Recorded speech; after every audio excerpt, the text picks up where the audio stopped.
Hej guys, a dneska tu mám haul veci, ktoré som dostala, vyhrala, alebo napríklad proste mám ich z vlastne Dňa Európy na starej tržnici tuto u nás v Bratislave. Áno, a na to bolo vlastne to video, že prichystáte sa so mňou, kde som si balila aj tú čiernu tašku a vyliekala outfit. No, je to teda Deň Európy, takže tu mám strašne veľa vlajok. Kanada, Portugalsko, Nemecko, toto není asi vlajka, Estónsko a Španielsko. No, zadarmo nám tam dávali teda veľa vecí a ja som, bože, nejde mi to vybrať, dostala kovovú fľašu. Hej, krásna, nádherná kovová a to je good, lebo tu má aj slámku.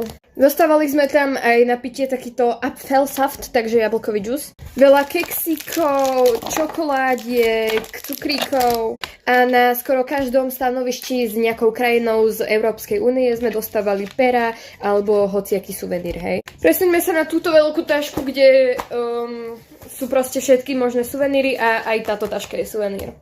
No, takže spoznajme Európu, nejaká brožúrka, potom, neviem, nejaký európsky papierik. Potom tu máme poznámkový bloček čistý, neviem, lietadlo. Potom sme tu teda dostávali veľa brožúriek, napríklad na tento Family Park v Rakúsku, potom, neviem. A boli tam kvízy a za tie kvízy sme teda aj mohli dostávať tieto ocenenia a ceny, no nie ocenenia, ale chápeme sa. Takže tu je test z Grécka. Potom nám tu dali nejakú španielskú šiltovku a tričko Európskej únie.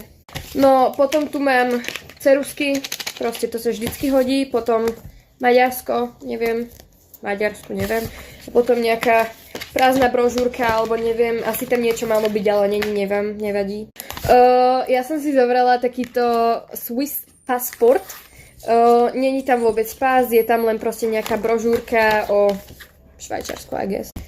Inovácia, bola tam slečna, ktorá veštila z kariet a ja som si vytiahla inováciu, takže snad zo mňa niečo bude. Potom takáto holografická 20 eurovka, ako rozpoznať fejkové bankovky. Potom zasa takýto, no, není to katalóg, ale zasa takýto zápisník aj s perom Európskej únie.